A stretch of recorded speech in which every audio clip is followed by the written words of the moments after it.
ces règles.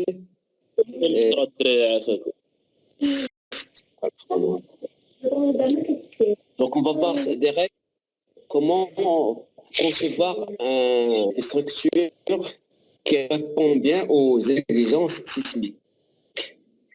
Donc, est-ce que vous voyez, donc c'est quel slide que vous voyez le titre? C'est le titre là. Le titre, monsieur.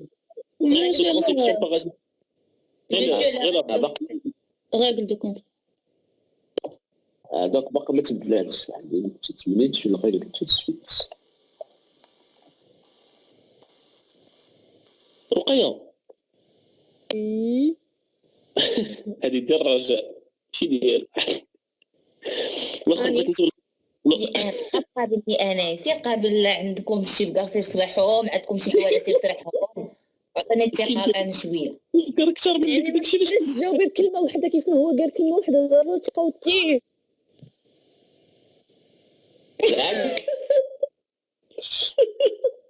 D'abord, qu'est-ce que vous voyez comme... Soit des sites, failles à éviter.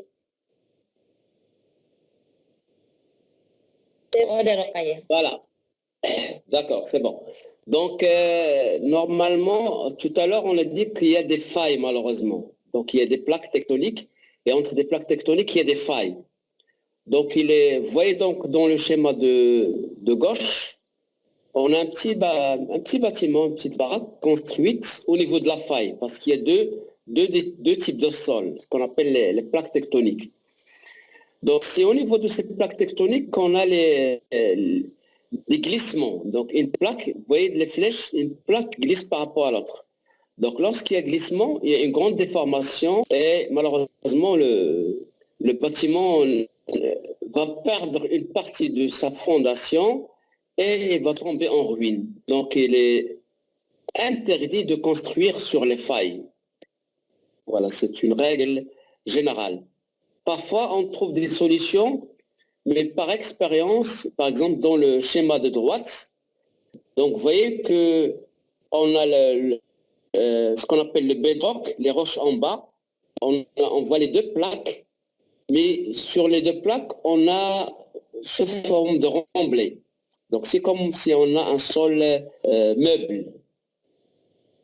Là, on peut construire, mais c'est déconseillé en général. C'est très déconseillé. Donc, il vaut mieux, lorsqu'on a une faille, il faut s'éloigner de la faille pour construire un bâtiment. Donc, je suis passé à... Oui. Une question. نقدروا نديروا ان تريتمون لهاد لي فاي ولا اون بو با لا حيت les failles, le problème des failles, ils ont des longueurs des kilomètres. Une faille, ça peut être 200 km, 300 km, c'est impossible. Les failles, on ne peut pas les traiter. Donc, il est recommandé de s'éloigner des failles, c'est tout. Mais c'est pas un sol. C'est vrai, on fait des traitements de sol. ولكن le sol, il est superficiel. Le sol, il est sur quelques mètres. À la limite, لو كا ديال لي كافيتي كنقدروا نتريتيهم لي كاف اللي كيكونوا ولكن لي كافيتي شحال لي زيبيسور ديالهم 2 متر 2 متر 3 متر 4 متر 10 متر كاع en général 10 متر. On a les faire 5 km. Ok, monsieur. C'est pas les mêmes échelles. Les failles, c'est l'échelle géologique. C'est pas comme les que qu'on utilise. Deuxième règle, donc, est-ce que vous avez le nouveau schéma? Choix de site. Est-ce que là... Oui, monsieur. D'accord. Oui, donc ici, on voit un petit bâtiment construit sur, par exemple, une montagne, sur une crête. Donc, si on a le même bâtiment construit sur la plaine en bas, s'il y a un séisme, par expérience, le bâtiment qui est construit sur la crête, sur la montagne, va subir plus de dégâts que le bâtiment qui est construit en bas, sur la plaine. Donc là aussi, on déconseille...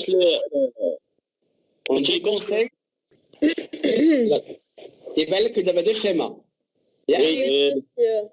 Oui. Donc là, le premier schéma du haut, un petit bâtiment construit sur une montagne, donc sur une crête. En bas, on a, par exemple, le même bâtiment construit sur la plaine. D'après les sismes, donc d'après l'expérience, puisque supposons qu'on a les mêmes bâtiments, l'expérience montre que les bâtiments construits sur les crêtes, sur les montagnes, vont subir plus de désordre que les bâtiments qui sont construits sur la plaine. On dit qu'on a un effet de topographie. Donc, l'effet de topographie amplifie l'effet sismique. Donc, si on construit sur la plaine, on aura des effets sismiques, mais si on construit sur la montagne, l'effet sismique va être plus grand, va être plus amplifié. Donc là aussi, on déconseille de construire sur les montagnes. Donc, je vais passer à la slide suivante. Est-ce que vous voyez la slide suivante? Non, monsieur. Non, mais Donc, Pas encore. non. c'est très bien. Donc là, on va parler lorsqu'on a un grand bâtiment. Parfois, pour des projets particuliers, le bâtiment a des grandes dimensions. Donc, parce qu'ici, on va parler de deux types de joints. Donc, vous vous rappelez que dans les cours de béton armé, lorsqu'on fait la conception et les dimensions d'un bâtiment, donc je rappelle que les dimensions doivent avoir le bâtiment doit avoir des dimensions raisonnables. Je donne l'exemple, par exemple, du Maroc. Au Maroc, on a deux types de villes. On a les villes côtières comme Casa, Rabat, Agadir, etc., Tanger, et les villes intérieures comme Marrakech, Khouriga, Biblal, voilà. Pour les villes côtières, la variation de température pendant l'été n'est pas grande. Par contre, pour les villes intérieures comme Marrakech, Biblal, la variation thermique, elle est grande. Et on a un grand gradient thermique. Lorsqu'on a un grand gradient thermique, on a une dilatation automatique. Voilà, donc le bâtiment se délate. Donc lorsque le bâtiment se délate, il ne peut pas se dilater librement. Et s'il se dilate librement, on n'a pas de problème. Il n'y a aucun effet. Par contre, parce que vous vous rappelez que lorsqu'on a un bâtiment, lorsqu'on a un matériau qui est soumis à une augmentation de température, s'il a une longueur L, il va subir une dilatation delta L égale alpha fois L fois delta T. Donc il va subir un allongement est égal à alpha, le quotient de dilatation thermique, fois l'élément, fois la variation de température. Ça veut dire que si l'élément est très grand, ça veut dire que la dilatation est très grande. Malheureusement, la dilatation, si la dilatation se fait je reprends ce qu'on a dit tout à l'heure. J'ai dit que lorsqu'on a un grand bâtiment, on a des problèmes de dilatation. Au Maroc, normalement, on a deux types de villes. On a des villes côtières, comme Casa, Rabat, Tanger, Agadir, Kénétra, etc. La variation de température pendant l'été n'est pas très grande. En général, elle est entre 20 à 25 degrés. Parce que pendant l'été, la variation de température entre le jour et la nuit est relativement grande. Par contre, dans les villes intérieures comme Marrakech, Khouriga, Niulal, etc., la variation de température elle est plus grande pendant l'été. Il peut aller jusqu'à 30-35 degrés entre le jour et l'hiver. La variation de température, donc lorsqu'on a une variation de température, lorsqu'on a une augmentation de température, quel que soit le matériau va subir une dilatation. Et si le matériau, par exemple, a une longueur L, il va se dilater, donc il va s'allonger de delta L, avec delta L égale alpha fois L fois delta D. Ça veut dire que la dilatation, l'allongement est proportionnel à la longueur. S'il a une grande longueur, donc il va avoir une grande dilatation. Malheureusement, lorsqu'on a un bâtiment, le bâtiment ne peut pas se dilater librement parce que le bâtiment est fondé sur des poteaux, sur des poteaux. Ça veut dire qu'il ne peut pas se dilater librement. Les poteaux empêchent la dilatation libre. Par expérience, si le bâtiment a des dimensions limitées, l'effet de dilatation est faible. Il n'a aucun effet sur la structure. Par contre, si le bâtiment est très grand, il est de grandes dimensions, l'effet de dilatation est important et on doit tenir compte de l'effet de dilatation dans le dimensionnement. Je vous donne un exemple. Par exemple, pour les villes intérieures comme Marrakech ou bien Bni Mellal. En général, par expérience, pour ces villes, les dimensions du bâtiment ne doivent pas dépasser, par exemple, 30 par 30. Donc, le bâtiment, il peut avoir au maximum une largeur de 30 mètres, une longueur de 30 mètres. Donc, si on prend ces dimensions, même si on a des dilatations, l'effet de dilatation est faible, on le néglige. Par contre, par exemple, dans les villes côtières, vu que la variation de température est faible, on peut accepter d'avoir des dimensions plus grandes. Par exemple, à Casa, je peux construire un bâtiment qui fait 35 mètres sur 35 mètres. Donc, des dimensions plus grandes. Et l'effet de dilatation est faible. Maintenant, si le bâtiment est très grand, supposons que je veux construire un bâtiment à Marrakech qui fait 50 mètres de longueur sur 30 mètres de largeur. 50 mètres, c'est beaucoup. On a deux solutions. Première solution, c'est faire ce qu'on appelle un joint de dilatation. Donc, je vais diviser mon bâtiment en deux blocs. Donc, les deux blocs sont séparés. Ça veut dire que chaque bloc, il a sa propre structure. Sauf les fondations peuvent être communes au niveau du joint de dilatation. Mais toute la structure, ça veut dire que chaque bâtiment aura ses propres poteaux, ses propres poutres. Donc, les deux structures vont être indépendantes au niveau superstructure. Par contre, au niveau de fondation, au niveau du joint de dilatation, on peut avoir la même fondation. Donc, la solution, c'est de faire un joint de dilatation. Mais, on peut faire un bâtiment de grande dimension, par exemple 30 par 50 mètres, c'est pas interdit. Que, vu qu'on a, par exemple, pour la ville de Marrakech, on a dépassé 30 mètres dans la longueur, il y a un problème de dilatation. Donc, il faut tenir compte dans le dimensionnement de la dilatation thermique. C'est-à-dire qu'il faut modéliser la structure, par exemple, sur robot. Heureusement, dans robot, on peut introduire l'effet de la dilatation thermique, puis donc il va donner des efforts en fonction de la dilatation thermique. Il va légèrement augmenter les efforts dans les poteaux. On aura un petit surdimensionnement dans le ferraillage et les dimensions des poteaux en général. Donc ça, c'est au niveau de uniquement BAL. Je parle joint de dilatation. Quand on a un grand bâtiment, il est recommandé de le décomposer en plusieurs blocs par des joints de dilatation. Comme ça, on aura des dimensions correctes et l'effet de dilatation va être négligeable. Sinon, si on laisse les grands bâtiments, il faut tenir compte de l'effet de dilatation dans le dimensionnement. C'est un peu long, c'est pas facile, mais par l'expérience, il est recommandé de décomposer. Mais on sait faire, on sait calculer un grand bâtiment en tenant compte de l'effet de dilatation grâce à des logiciels comme le logiciel robot. Donc ça, au niveau de dilatation thermique. Maintenant, revenons à l'étude sismique. Donc dans l'étude sismique, on a les mêmes problèmes. Donc lorsqu'on a un bâtiment très long, le comportement sismique ne va pas être bon.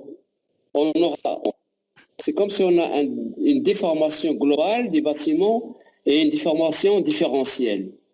Vu que le bâtiment est très long, il y aura l'effet sismique va être légèrement amplifié.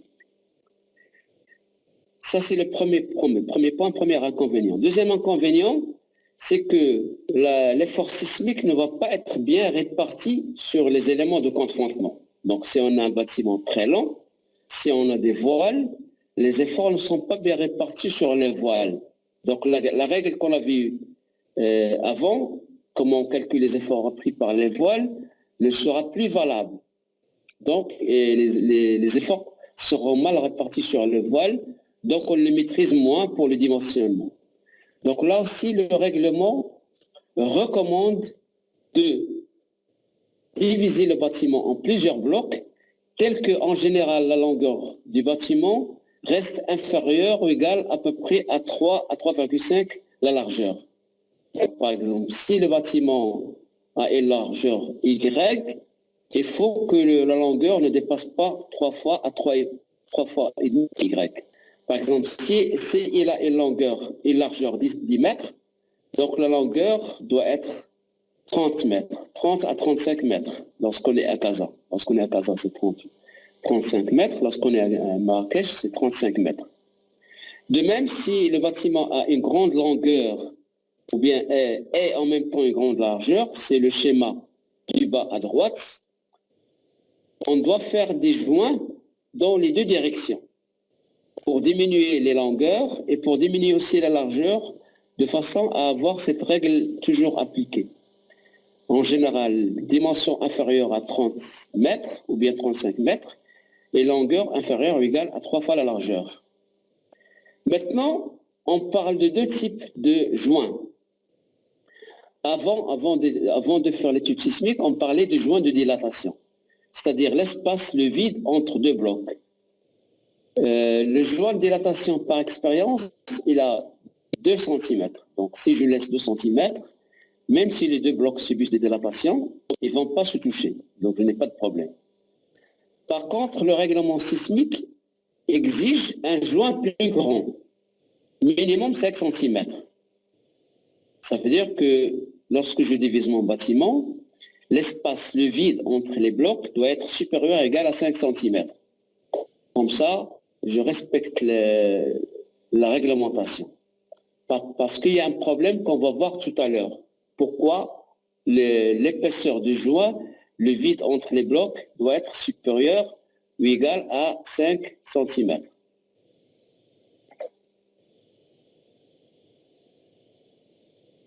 C'est bon, est-ce que vous suivez? Oui? Oui, monsieur. Oui, monsieur. Vous n'avez pas de questions au niveau des joints de dilatation? On définit le joint de dilatation, il a une épaisseur de 2 cm uniquement. Maintenant, puisqu'on doit tenir compte de ça. Oui? Monsieur, Oui. Les joints de dilatation فيهم deux types. كاين واحد اللي كيبداو من لي فونداسيون كيطلعوا حتى سميتو حتى لا ستركتور الفوقانيه، وكاين اللي كيبداو غير كاين اللي كيكونوا غير في لا ستركتور الفوق، ما كيكونوش في لي فونداسيون. Oui, tu as raison. Lorsqu'on parle de joint de dilatation, qui donne la structure, mais le fort. Donc la fondation peut être commune. Maintenant, on parle aussi de ce qu'on appelle joint de rupture. Voilà. Joint de rupture qui donne les fondations. Les fondations sont séparées. Et le joint de rupture. Il a deux bâtiments, ou fait par exemple R+4, ou fait bâtiment R+10. Donc le bâtiment le fait R+10, la descente de charge d'Elo Kubira. Ou le bâtiment le fait R+4, la descente de charge d'Elo Srera. Ce qui fait on risque d'avoir ce qu'on appelle un tassement différentiel. Le grand bâtiment va subir un tassement plus grand que l'autre bâtiment. Ce qui fait là qu'on a la même semelle, la semelle va se fissurer. Donc il est recommandé de séparer les deux semelles. Comme ça, le grand bâtiment peut subir un tassement légèrement plus grand que le petit bâtiment. C'est pourquoi il faut faire avec le joint de rupture. Il y a un deuxième cas, là, le joint de rupture, c'est-à-dire le joint où on sépare les fondations. Lorsqu'on a deux sols différents, donc le même bâtiment, un des deux sols différents, où on fait le rocher, un des 5 barres, où on fait un sol meuble fait 2 barres. Donc là aussi, les tassements vont être différents, vu les sols qui sont différents. Donc il vaut mieux séparer par un joint de rupture, comme ça, chaque bâtiment va subir son propre tassement et on n'aura pas de problème. Voilà. Donc, ce qu'on appelle le joint de rupture. C'est bon? Monsieur, vous pouvez répéter la deuxième raison. Pourquoi Donc, la deuxième raison, Oui. on dit, par exemple, deux blocs. On dit, par exemple, le même bâtiment, on dit deux sols différents. Ça arrive, c'est rare, mais on peut avoir deux sols différents. Supposons un bâtiment, il y a des comptoirs, fait 60 mètres de longueur, sur 30 mètres de largeur. Donc là, quand il y a 60 mètres de longueur, alors je dois faire le joint de dilatation, c'est obligatoire.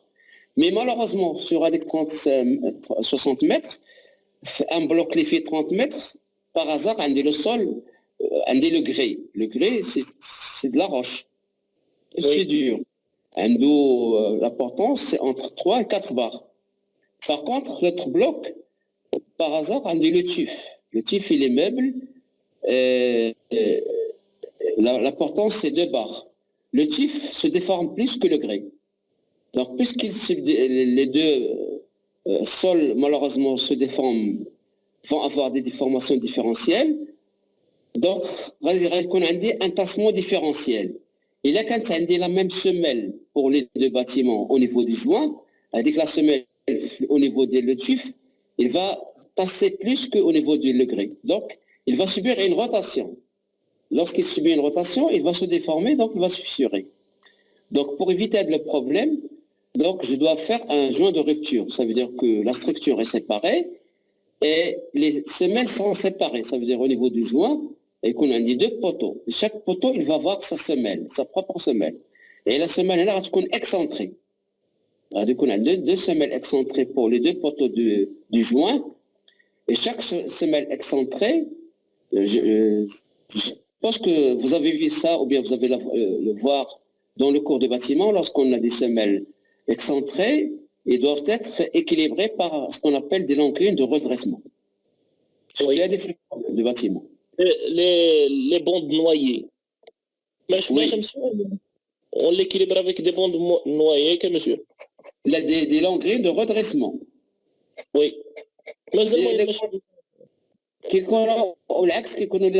longueurs de redressement, c'est une longueur qui va être dimensionnée par un moment parce que la semelle est excentrée.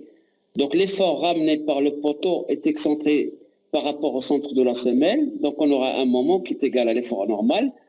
Il faut l'excentricité du poteau par rapport au centre de semelle. À le moment, on suppose qu'il va être équilibré par une longueur. Donc on doit dimensionner la longueur pour qu'il puisse être capable de supporter le moment pour équilibrer la semelle excentrée. Alors, tu vois des bâtiments là, comme la partie du bâtiment, dit les longueurs de redressement. Tu m'as dit, je voulais être comme monsieur Azizi ou la madame Jami? Azizi. La radie de comme ça, le juge qui dit monsieur Azizi, madame Jami. Il maîtrise bien la partie des 2 professeurs. On continue. Monsieur Azizi, tu as mis comme le cours ça, ou là? Non, monsieur. C'est-à-dire, madame Hamida. Madame Jamé qui a pris le cours à la place de monsieur. Oui. Donc, là, madame, j'aimerais dire de la partie de l'encre de redressement. La madame, je comme monsieur Aziz. Donc, on continue. Oui, monsieur, on continue. La slide suivante, est-ce que vous la voyez? Non, monsieur, pas encore. Pas encore. Maintenant, vous voyez le schéma? Oui, monsieur. Le H. Voilà le H, exactement, le H. Donc là, supposons qu'on a par exemple un bâtiment, un terrain sous forme de H. C'est une vue en plan, mais c'est une élévation. C'est une vue en plan. Le terrain sous forme de H. Si je construis mon bâtiment sans joint de dilatation, par expérience, malheureusement, on va le voir tout à l'heure sur une photo, c'est qu'au niveau de l'intersection de la partie horizontale avec la partie verticale que vous voyez, on aura beaucoup de désordre. Donc là aussi, il est recommandé de décomposer le bâtiment en plusieurs blocs par des joints qu'on a vu tout à l'heure, joint de dilatation, qui va faire à la fois joint de dilatation et joint sismique. Donc il est recommandé d'avoir 3 blocs. Comme ça, on a 3 blocs rectangulaires et on n'aura pas de problème pendant l'action sismique. Donc, puisqu'il n'y a plus de contact entre la partie horizontale et la partie verticale, donc les 3 blocs vont se comporter et vont avoir un bon comportement au niveau du séisme. Donc là aussi, c'est une règle. La même chose, lorsqu'on a un bâtiment en L, il faut décomposer le L en 2 rectangles. Un rectangle horizontal et un rectangle vertical. Et le bâtiment va avoir un bon comportement. بحال كنقصوا لي فروتمون اونتر لي زيليمون اللي عندنا. Voilà, exactement. حنا غادي نشوفها في un schéma. Un schéma, là, on va voir que واحد la photo.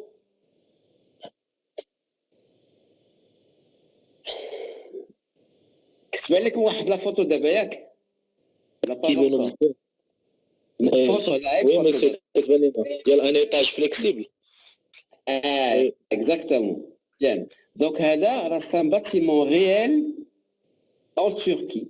Donc, malheureusement, en Turquie, il y a des séismes un peu plus violents. Mais c'est pas nous. Nous, au Maghreb, on a des séismes faibles ou là modérés.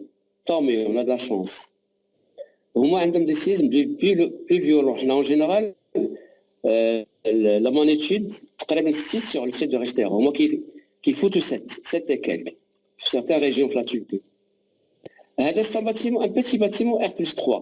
Un petit bâtiment. Les dispositions sismiques. On peut ne pas faire des voiles, des poteaux-poutres. Avec les dispositions sismiques, on n'a pas de problème. Il va bien se comporter avec le séisme. Et là, malheureusement, vous voyez que le bâtiment a subi un désordre très important. Donc, il a subi une déformation importante. Là, je vais expliquer pourquoi. Dans le rez-de-chaussée, vous voyez qu'il n'y a pas beaucoup de murs. On a peu de murs. Et en général, le rez-de-chaussée qui connaît les magasins, qui connaît une galerie commerciale vide, pas de murs, etc. Par contre, dans les étages, on a les appartements. On a beaucoup de murs. On a plein de murs dans les étages. Qu'est-ce qui se passe au début de l'action sismique? Donc, lorsque le séisme commence à se produire, lorsqu'il y a les premières vibrations, les murs, même si les murs sont en maçonnerie, même s'ils sont en briques ou là en aglo, au début, ils se comportent comme des voiles. Lorsqu'ils se comportent comme des voiles, ils sont rigides. Et lorsqu'ils sont rigides, ils vont ramener des efforts importants là où on a des murs. Et puisqu'il ramène un effort important, puisque c'est rigide au départ, malheureusement, avec le mur, vous voyez que l'extrémité, elle est appuyée sur des poteaux. La partie supérieure, elle est rigide. Il va ramener un grand effort. Et au niveau de rez-de-chaussée, il va trouver qu'un portique souple. Et le portique, il est souple. Ce qui fait que le grand effort ramené par la maçonnerie supérieure à la partie inférieure, elle va être incapable de supporter cet effort. Ce qui fait qu'il y a eu ce problème de ruine. Donc, on a la solution, et c'est une solution qui a été recommandée par des spécialistes pour la Turquie et l'Algérie. C'est un des séismes violents, même si on a un bâtiment R+3, un bâtiment R+3, on peut faire que des portiques. Poteaux et poutres, c'est suffisant, parce que le séisme est faible. Par contre, ils ont recommandé de faire des voiles. Même si on a un bâtiment R+3 en Algérie, les zones, il est obligatoire de faire des voiles. Et on a constaté le phénomène. Et l'avantage du voile, on n'a plus ce qu'on appelle l'étage souple ou l'étage inférieur. Parce qu'il n'y a pas de mur, le fort qu'il y a dans la maçonnerie, il y a une certaine rigidité. Le test, il est souple, donc il se déforme plus. Si on fait des voiles, les voiles ils vont être fondés. Donc les voiles, ils commencent depuis le rez-de-chaussée sur toute la hauteur des bâtiments. Donc on prévoit un certain nombre de voiles, puisque les voiles sont rigides, ce sont les voiles qui vont reprendre l'effort sismique, et on va éviter ce problème.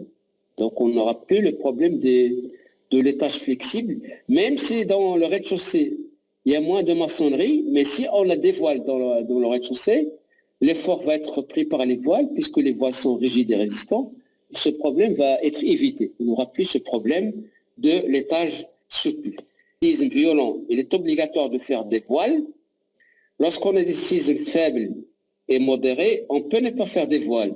Mais maintenant, la règle générale, souvent, on commence à faire des voiles, même si on a des bâtiments R+3 et plus.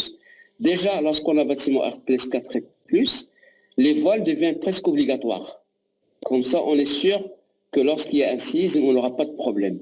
Mais même lorsqu'on a des bâtiments R+3, il y a beaucoup d'ingénieurs maintenant qui recommandent de faire des voiles, comme ça on est sûr et on est tranquille lorsqu'il y aura un sisme. Donc, ça, c'est les tâches souples. Monsieur, une question. Oui. Dans lequel on fait des murs en maçonnerie, en pierre, hein, monsieur. Oui. Est-ce que les murs sont résistants plus que les murs en briques ou quelque chose comme ça? Là, d'abord, la maçonnerie, il y a plusieurs. Qui a la brique, il a une petite rigidité, mais il se fissure. Qui dit les aglons. Oui. Donc les aglons sont plus rigides, sont plus résistants que les briques. ولكن كاين داك الحجر الصفر اللي كنسميوه لو مويلون. هذاك لو مويلون هذاك ils sont plus rigides, c'est comme des voiles. Il a un petit oui. Des fois كتلقاهم دايرين دي ميغ monsieur en pierre monsieur, la pierre بحال la pierre هذيك كاينه في l'Europe. في l'Europe la plupart des bâtiments anciens sont en pierre. Et il y a beaucoup de pierres où ils savaient construire en pierre à l'époque. Au 18e siècle, 19e siècle, ils ont construit en pierre. Un nombre de structures. Plus que les aglos اللي كنخدموا بهم. La pierre elle est plus résistante. La pierre, c'est la roche. Elle est dure. Les aglos, un demi-résistance, il est relativement limité. La pierre elle est plus résistante. هذيك لا بيير ديك الصفراء اللي كنسميوه حنا مويلون. مويلون راه هذاك il est plus résistant que les aglos. OK. بحال دابا في les bâtiments anciens في كازا راه حتى في le centre de ville اللي بناو les français راه la plupart des murs nettoyés sont en pierre. ديما لا en pierre ولكن مويلون هذاك الحجر الصفر.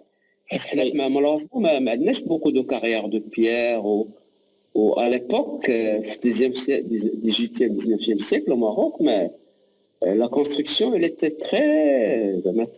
très ancien. ما كانش كاينش دي فوا كنلقاهم كيديروا مثلا الحد فيه 3 متر وكيلقاو واحد المتر ديال داك الحد داك الحجر الصفر كيكملوا لي زاغلو.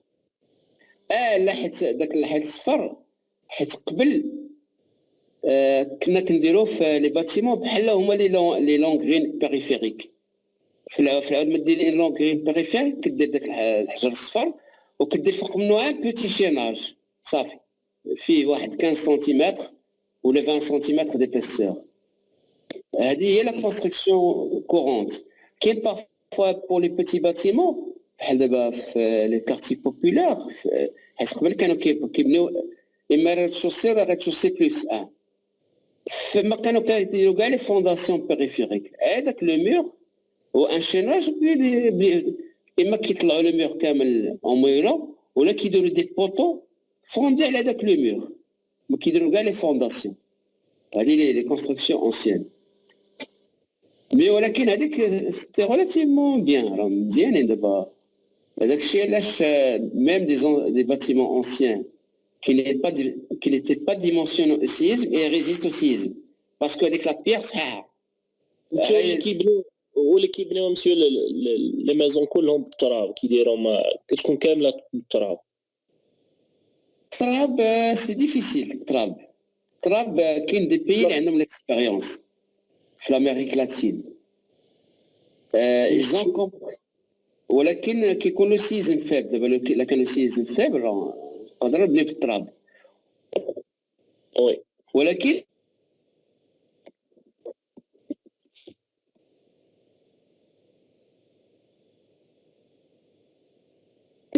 هاد الشيناج ولا دي بيتي ريديسور اون بيتا واش كيكون تراب، ولكن وسط التراب راه كيكون ان بو دو بيتون ارمي، وهذوك لو بيتون ارمي دابا التراب لافونتاج ديال لي ميغون لي ميغ التراب كيكون التراب لو ميغ كيعطي لا ريجيديتي، ولكن كاين دي زافور كنديرو دي شيناج اي دي ريديسور pour supporter ces efforts parce qu'on a des efforts de traction. ولكن pour des petits bâtiments R+2 R+3 وما راه هادشي اللي كاين. راه كاينه ميم une réglementation parasismique pour les bâtiments en construction en terre. راه حتى في المغرب خرجت واحد لا ريغلومونطاسيون. وحيت كاينه مسيوته في المغرب كاين ولكن قليل، كاين سي فغي، كاين داك لي تيغ اون بيزي كيتسمى البيزي، ولكن هي بيتي باتيمون ريد-شوسي بلس 1 ولا شحال. سي سا مسيو. ما كاينش دي كرون باتيمون. لا R+1 R+. فوالا سي دي بيتي باتيمون. كاين ان دوزيام كا تبدلات عندكم لا فوتو. وي مسيو بوتو كور. فوالا بوتو كور اكزاكتومون. دابا كاين هنا كاين ان اوتر بروبليم. Si on a un bâtiment contreventé par des portiques, هنا ما عندناش لي فوال. حيت لا كانوا لي فوال ce sont les voiles qui vont supporter la force sismique et on n'aura pas ces problèmes. D'abord, supposons qu'on a un petit bâtiment R+3 par exemple, ou parfois R+4. Si le contreventement ce sont des portiques, d'abord on a un problème sur les portiques. Et là, quand le poteau libre, par exemple, j'ai un poteau qui n'est pas lié à un mur, il va se comporter, il va avoir un bon comportement par rapport au sisme. Par contre, si je prends le schéma de la photo, c'est un poteau par exemple de façade. C'est un poteau de façade. En bas, supposons que c'est un schéma de rez-de-chaussée. Le rez-de-chaussée, on dit un soubassement, un mur. On dit un mur, le poteau, ou on dit des fenêtres. Au fait que les fenêtres, on dit des lintons, éventuellement des petits murs. D'abord, pendant le sisme, qu'est-ce qui va se produire malheureusement? Pendant le sisme, avec le mur inférieur va empêcher la déformation de la partie inférieure. C'est comme si finalement j'ai un poteau qui a une petite longueur liée à la hauteur de la fenêtre. Et si vous vous rappelez, c'est la raideur d'un poteau. La raideur d'un poteau, là, quand on encastré, il y a 12 fois. Vous vous rappelez, à quoi est égale la raideur d'un poteau? Il y a 12 fois EI sur L au cube. Yak. Oui, monsieur. D'abord, qu'est-ce qui se passe? Il se comporte, il se déforme sur toute sa hauteur. La raideur d'yellow, il y a 12 fois EI sur la hauteur totale au cube. Par contre, malheureusement, puisque la partie inférieure est gênée, il ne peut pas se déformer. Alors c'est comme si on a un poteau qui a une petite hauteur, qui a par exemple la hauteur sur 2. Ce qui fait, lorsque la hauteur diminue de moitié, la raideur va augmenter. Et lorsque la raideur va augmenter, les poteaux qui sont sur des murs vont supporter des efforts plus grands que les efforts qui ont été calculés par dimensionnement. Ce qui fait ماشي بحال كنكونسونطراو دوك لي زيفور في ديك لابارتي اللي فيها لي فيرات. اكزاكتومون راه كونسونطراتمون يولي ان غران ايفور مي يولي ان غران ايفور دونك غادي يولي ان غران ايفور ترونشون هذاك لو غران ايفور ترونشون هو اللي غادي يعطينا هذوك لا فيسوراسيون. دونك لا اوسي pour éviter le problème il faut faire des voiles. Les voiles c'est fini. Les poteaux ne reprennent qu'une petite partie de l'effort sismique. Et donc, certainement, dans un bâtiment dans les États-Unis, les États-Unis, il y a des zones où on a des sismes violents. Donc, en général, là, les États-Unis, c'est un des photos. Sisme 2, Ah, donc c'est le Japon, pardon, monsieur. Japon, oui, oui, Japon, vous avez raison. Et ça a des photos du Japon, des photos des États-Unis. Donc, on a dit le Japon. Et le Japon fait des séismes violents, de l'ordre de 7 à 8. Et malheureusement, le séisme, mais c'est une théorie scientifique pure. À la suite, un séisme, lorsqu'on a des désordres, on interprète les désordres, on comprend le problème et on essaie de trouver des solutions pour l'avenir. Donc, vous voyez, même au Japon ou là aux États-Unis, on a eu des problèmes graves. Et suite à ces problèmes, ils ont amélioré les concepts de conception et de dimensionnement des bâtiments. C'est bon. Est-ce que vous avez une remarque ou bien d'autres questions? Non, monsieur. Donc, on continue.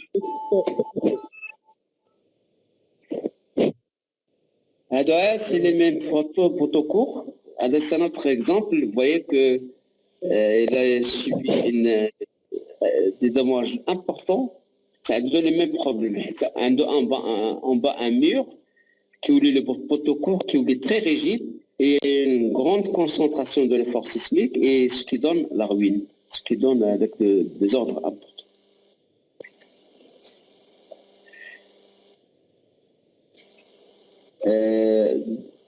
Donc, dans le cours, on a vu comment on calcule le centre de torsion. Hein? Oui. Donc, on a vu comment on calcule l'abscisse du centre de torsion. Oui. On va voir que dans la semaine prochaine, on va faire un autre exemple où on va voir comment on peut calculer le centre de gravité des masses. C'est au niveau du centre de gravité de masse, qui est à peu près le centre géométrique du bâtiment, c'est là où est appliquée la force sismique. Donc la force sismique est pratiquement appliquée au centre du bâtiment. Par contre, le centre de torsion dépend de la position des voiles et des raideurs des voiles, des dimensions des voiles. À calcul, comment on a calculé XO, l'abscisse de centre de torsion, il dépend des moments d'inertie des voiles, il y a des raideurs des voiles, et de leur position, de leur abscisse. Il y en a des deux exemples, par exemple. Premier exemple, dans le premier bâtiment, rho à gauche, supposons que par erreur, on a concentré avec le voile en U à gauche du bâtiment. Ça veut dire que le centre de torsion va être malheureusement à l'extrémité du bâtiment. Donc le centre de torsion, il va être quelque part là. Le centre de torsion dans cette zone, et le centre de masse, il est au milieu. Et la force sismique, il va être appliquée comme ça. Ça veut dire qu'on a une grande excentricité de la force sismique par rapport au centre de torsion. Donc on aura une grande rotation des bâtiments. Donc on aura une grande rotation des bâtiments. Donc vous voyez qu'on a une grande rotation. Et lorsqu'on a une grande rotation, les déplacements vont être grands. Donc on aura des grands désordres. Donc pour résoudre le problème, il faut rajouter des voiles pour déplacer le centre de torsion, pour que le centre de torsion soit le plus proche possible du centre de gravité de masse. Donc on diminue l'excentricité et on diminue la rotation et le moment qui va donner cette rotation. Donc la solution, par exemple, dans ce bâtiment est la suivante. Donc supposons qu'on a des contraintes pour faire ce voile en U.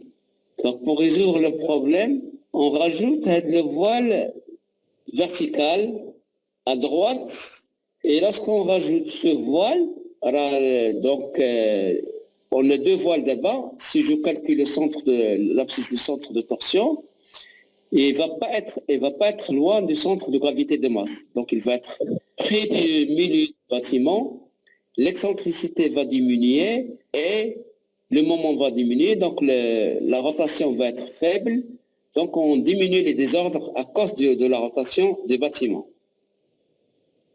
Un deuxième exemple, supposons qu'on a un bâtiment et on a une cage d'ascenseur, elle est placée au coin du bâtiment, ici. Donc voilà la cage d'ascenseur.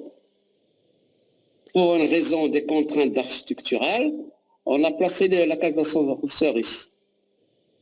Ça veut dire que malheureusement, si on place la cage d'ascenseur à l'extrémité du bâtiment, on va avoir un problème. Le problème, c'est que le centre de torsion va être quelque part là. Donc voilà le centre de torsion et voilà le centre de gravité des masses. Ça veut dire que dans ce deuxième cas, malheureusement, le centre de torsion va être excentré par rapport à X horizontalement et par rapport à Y horizontalement. Donc, ici, on a une grande excentricité, donc on aura un grand moment, donc on aura une grande rotation. Et pour diminuer l'excentricité, donc parce qu'on doit diminuer l'excentricité par rapport à X, et on doit diminuer l'excentricité par rapport à Y. Pour diminuer l'excentricité par rapport à X, c'est le schéma de droite.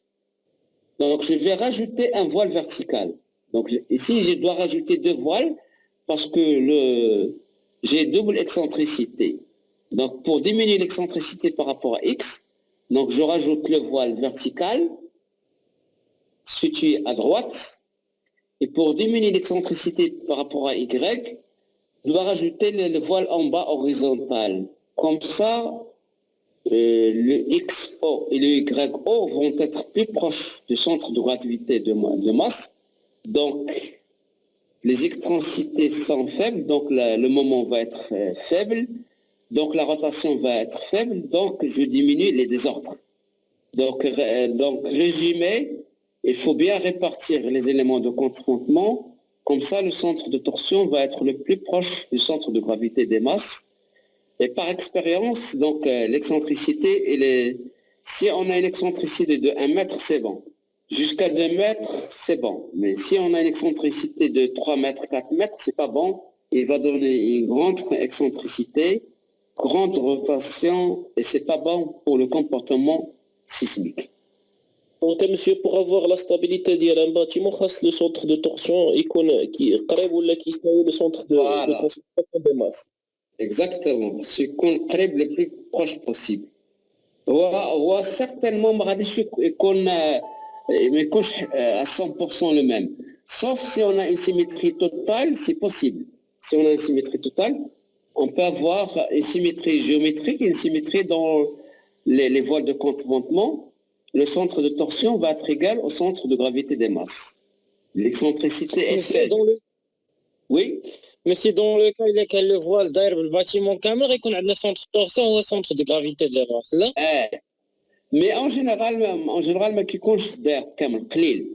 واخا كيكون le voile داير كامل c'est possible. On peut avoir ولكن كيكونوا فيه des ouvertures, c'est obligatoire, اللي كيكونوا des fenêtres. Et là كانوا les fenêtres bien uniformes, راه يكون c'est vrai, symétrique, total. Là, quand les fenêtres ou les portes n'est pas uniforme, malheureusement, mais ils sont uniformes. On va dire que le centre de torsion crée le centre de gravité. Très bien, mais ils ne vont pas coïncider. L'idéal, c'est que le aqrab, pas forcément, ils coïncident. Plus ou moins 2 mètres, monsieur. Voilà, il ne faut pas dépasser 2 mètres. Et là, quand on a 1 mètre, c'est bon. L'ordre de 1 mètre, c'est bon. 2 mètres, c'est pas mal. ولكن plus que 2 mètres, 3 mètres, 4 mètres, c'est pas bon. Donc on aura... Il ne faut pas dépasser 2 mètres en général. Ouais. D'abord, je fais une photo. C'est bien comment de la photo, Exemple d'oscillation différentielle. Voilà, exemple d'oscillation différentielle. Là, c'est un bâtiment en L. Comme il a donné le bâtiment en H. Oui. D'abord, c'est un bâtiment similaire, mais il est en L.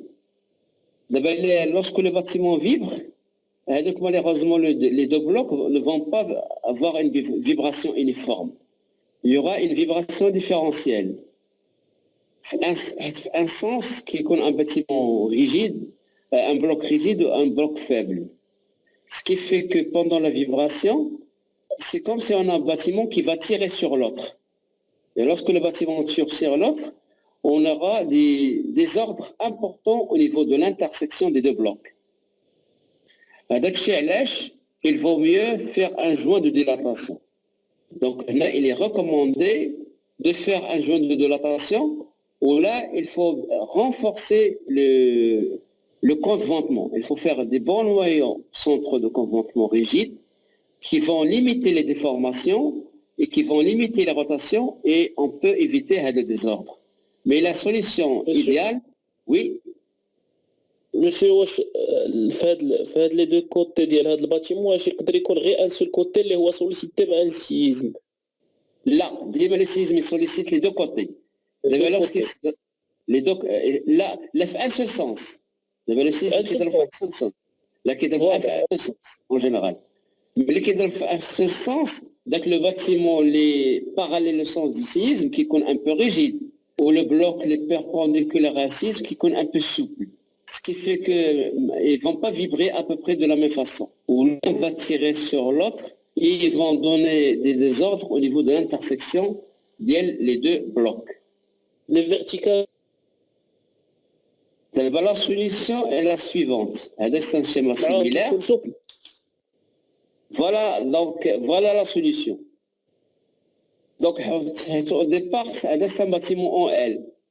La solution recommandée est la suivante. C'est qu'il faut faire un joint. Le mieux, c'est de séparer les deux blocs. Donc, on aura un bloc, par exemple, horizontal et un bloc vertical. Là, c'est toujours une vue en plan. Donc, on aura deux rectangles. Chaque rectangle va vibrer indépendamment de l'autre. Donc, il n'y aura pas les deux autres au niveau des extrémités. Deuxième solution, on peut laisser le L, c'est possible. Mais il faut faire des noyaux. Il y a des noyaux qui ont un contentement par voile, par noyau rigide. Dans chaque bloc, un noyau rigide. Donc les noyaux vont limiter les déplacements et les déformations. Et lorsqu'on limite les déplacements, donc les deux blocs vont avoir à peu près les mêmes déplacements pendant le sisme. Et s'ils ont le même déplacement pendant le sisme, on n'aura pas les désordres. Mais souvent, la solution recommandée est le joint. Le joint est la meilleure solution pour résoudre le problème. Il y a un bâtiment en L.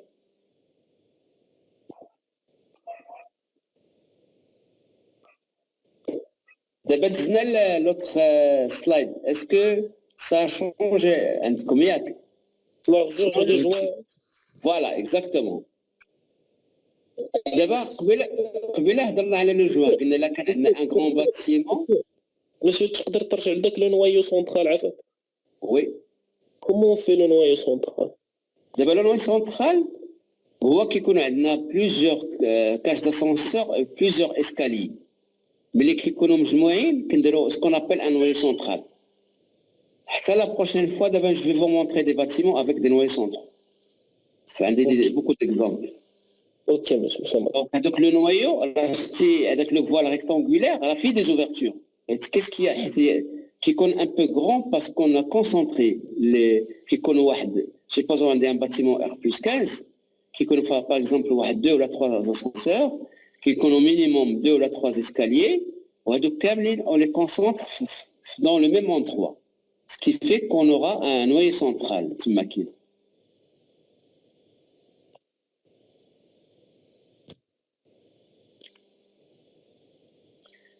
Comme le joint, oui.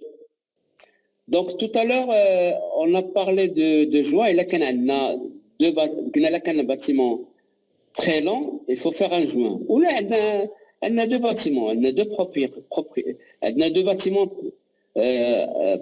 qui vont être construits l'un à côté de l'autre. Donc normalement, qu'est-ce qu'il exige le règlement? Malheureusement, là, parfois, on ne le respecte pas. Le règlement exige que le joint, le vide entre les deux bâtiments, doit être égal minimum de 5 cm. Elle est parce que pendant le sisme, les deux bâtiments vont vibrer. Il ne faut pas qu'ils se touchent pendant le sisme. On va voir que lorsqu'ils se touchent, quel est le problème qui va se produire.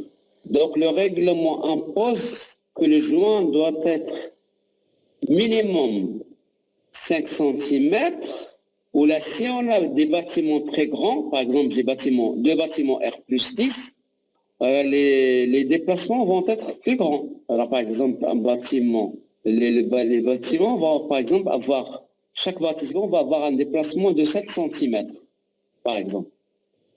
Et d'abord, je donne un exemple. Supposons qu'on a un bâtiment qui fait 10 étages. 10 étages, et chaque étage fait 3 mètres. Et la hauteur du bâtiment, c'est combien? 30 mètres. Où le déplacement réglementaire voit la hauteur totale multiplié par 4 divisé par 1000. Donc, il y a 1,2. Oui, Monsieur, oui. monsieur, les deux rectangles HRS sont des bâtiments l'un proche de l'autre. Voilà, donc ce sont deux bâtiments qui vont être construits l'un à côté de l'autre. Donc ce sont Monsieur, deux bâtiments. la distance entre les deux, 5 cm. Minimum 5 cm. Et là, qu'il y a des petits bâtiments, ou là, qu'il y a des grands bâtiments, ça peut être plus. Là, ça peut être Mais c'est donc plus. 12 cm. Donc, 2 cm. Ça veut dire que le déplacement d'un bâtiment, c'est 2 cm. Ça veut dire que là, on va faire un contentement et on peut avoir un déplacement de 8 cm. On doit être inférieur à 12. Supposons que j'ai fait le dimensionnement et avec robot, j'ai calculé le déplacement et le déplacement a donné 8. Chaque bâtiment va subir un déplacement de 8 cm. Pour que les bâtiments ne se touchent pas, c'est la somme des deux déplacements. Il y a 8 plus 8. Ce qu'on a des 16 cm. Ça veut dire que les bâtiments très hauts, logiquement, le joint, il doit être minimum 16 cm. Pour les petits bâtiments, il y a 5 cm. Les déplacements sont très faibles. Pour les grands bâtiments, lorsqu'on construit les tours R plus 16 ou R plus 20, le quartier d'El Anfa, les bâtiments sont séparés. Un bâtiment ديما كاين une distance بيناتهم حيت كاين هذا le problème ديال joint de dilatation d'abord qui voulait تسمى joint sismique. Le joint sismique c'est comme plus grand. Au les tours, les déplacements sont grands, donc le joint va être conséquent, il va être plus grand. Monsieur, c'est le même nom, joint d'isolation. لا دابا في الاول ملي ما كنهضروش على السيسميك كنقولوا غير جوان ديلاتاسيون. دابا كيولي هو جوان ديلاتاسيون اي جوان سيسميك. ولا كيولي joint d'isolation, monsieur. لا جوان دو ديلاتاسيون. لا ماشي دي جوان دو ديلاتاسيون اي جوان سيسميك. De dilatation. Joint de dilatation. Joint de dilatation et joint sismique.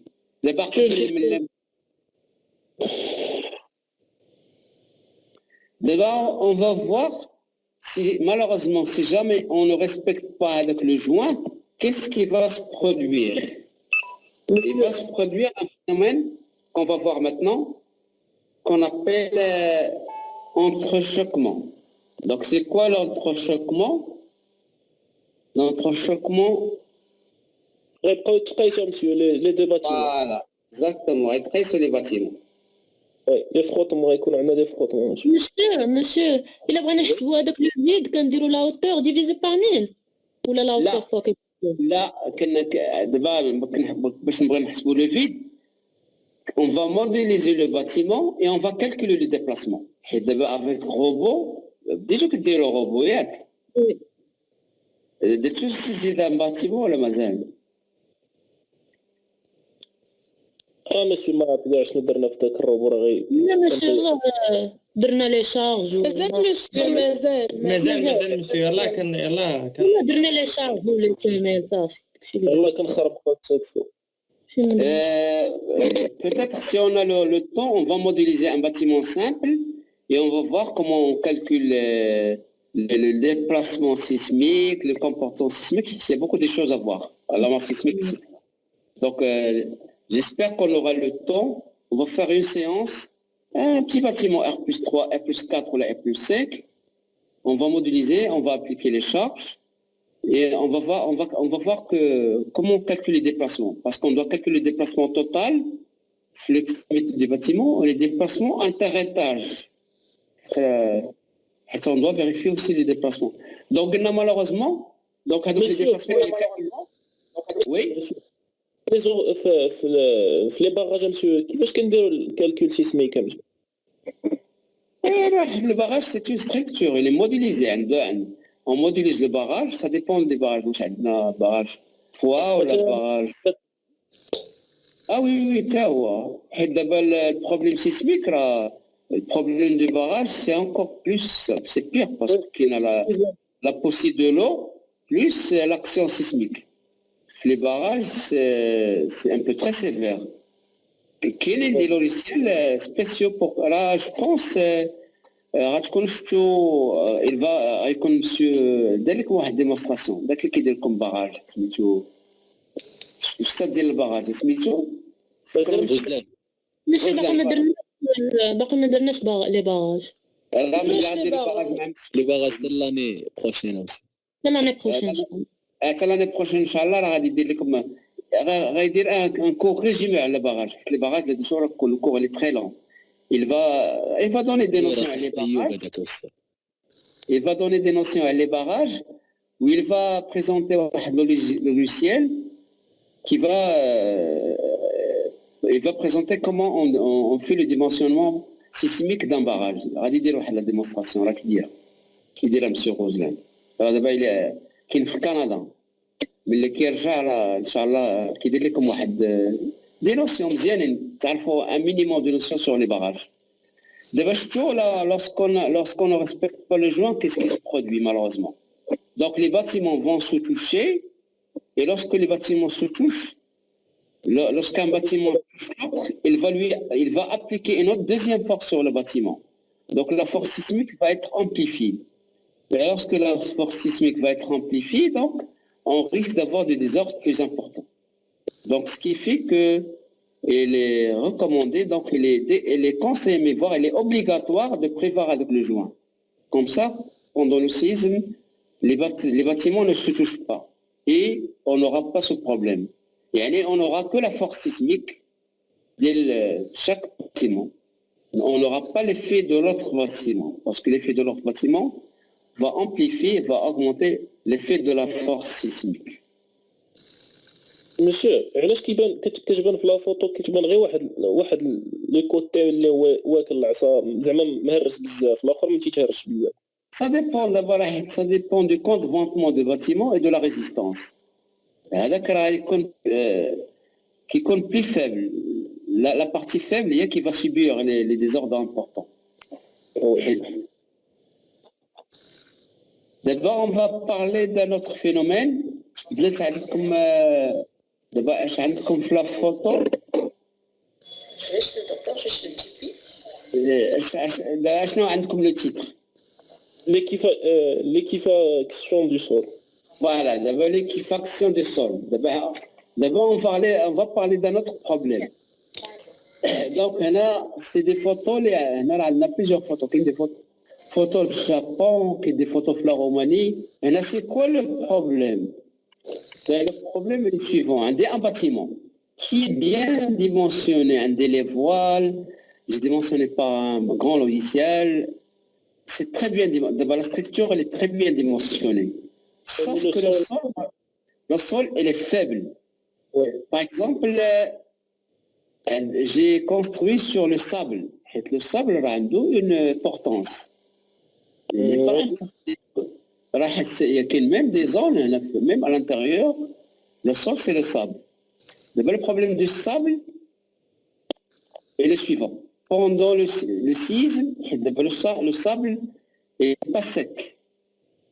Il y a il est un peu humide. Et lorsqu'il y a le séisme, le sable tremble. Donc il est soumis à une accélération. Donc lorsque le sable est soumis à une accélération, qu'il est malheureusement saturé, qu'il est presque comme de la boue. Et lorsque le sable devient comme de la boue, il perd sa résistance. De l'importance. Ou le bâtiment qui est bien dimensionné, il va se renverser. Les fondations, ils n'ont plus d'assises. Donc le sol, c'est comme s'il n'existe plus. Qu'il est la boue. Et puisqu'il devient comme... Oui. واش دوك لي فيبراسيون كيخليو داك الماء يتجمع اللي فيه وداك كيولي هو بحال دو لابو كيتسمع جو بونس كيتلاقى مع دوك لي زيلمون فين فيه كي اكزاكتومون تماما بحال اون غريس. فوالا ابوبري بحال اون غريس، تو ريزون بحال اون غريس، دو لابو بحال اون غريس. سكيفي ما كتبقاش عنده لا ريزيستونس، il perd sa résistance. علاش كيتأونطا فيه الباتيمون مسيو؟ هذاك علاش دوك الباتيمون ما كيبقاش عنده لاسيز دونك يترونفيرسا، واخا elle est bien dimensionnée, bien conçue, le contreventement est très bon, bien ferraillé, mais il n'y a plus de sol d'assise, donc il va se renverser malheureusement. Donc ici, normalement, il est interdit de... Donc le problème, c'est un problème de sol. Le problème de sol, il doit être résolu par un laboratoire. Là, c'est pas l'ingénieur de structure, il a les compétences. Et lorsque je veux construire un bâtiment, d'abord, théoriquement, il est obligatoire de faire un rapport de sol. Dans le rapport de sol, donc il faut un laboratoire. Donc il faut missionner un laboratoire géotechnique qui doit donner minimum 3 ou 4 données le sol. Donc il doit donner la portance de sol, la nature des sols sur toute une hauteur, les différentes couches de sol, le niveau du bon sol, ou un coefficient de sol qu'on va définir après. Donc c'est le laboratoire qui va nous dire est-ce que c'est un sol liquéfiable ou bien non liquéfiable. Et là, quand liquéfiable, on dit que non, il faut pas, donc on ne peut pas construire. Ou là, quand il y a plusieurs couches. Là, quand la couche liquéfiable, on a une petite hauteur, par exemple, 1 mètre. Alors, je peux faire des... Ou là, 2 mètres, 2 mètres. Alors, on peut faire des fondations profondes, ou là, suite aux recommandations du laboratoire, on peut faire des pieux qui vont atteindre le bon sol sur une bonne hauteur. Donc, on peut dépasser le sol liquéfiable et atteindre le bon sol par des pieux. Et là, je peux construire sur des semelles, sur des fondations profondes et je n'aurai pas de problème. Donc, je peux faire cette solution. Donc, soit ne pas construire, ça dépend des cas, ça dépend du contexte, soit construire des fondations profondes. Et tout ça, c'est le laboratoire qui doit donner les recommandations et c'est l'ingénieur de structure qui va prendre la décision. Est-ce qu'il va dimensionner sur des semelles profondes ou bien est-ce qu'il ne peut pas construire? Monsieur, c'est l'heure. C'est l'heure. Eh ouais, c'est des bon appétit. بقى 4 دقائق هواية. نعم. بقى 4 الجوع أيوب الجوع. رجاء سقسي. رجاء غير كثر من المشكلة بحال شنو ولا ما يكفيش. تكتب محمد يزيد ديك 4 دقائق. Donc l'essentiel, on a vu plusieurs points. بدينا قبل ب4 دقائق. Dès le cours, à quelle heure? C'est de la réalité extérieure. Urgence ولا الحدانس؟ قدام سيورة الجمعة الله والجمعة. وي عندك الصح. الله كتصلي انت. ما كاين حتى واحد ما يصلي في الجامع. نصليو حنا في الدار. حنا في الدار الصلاة هناك يا أيوب. أنا هو الخطأ. مع جوجونز. إن شاء الله. يا أدم إن شاء الله. بسلامة الله. شو ما درتيش الغياب؟ وقف أنا غادي أبارتيغ دو دوما غادي ندير الغياب إن شاء الله. شو ما غديروا السيد راه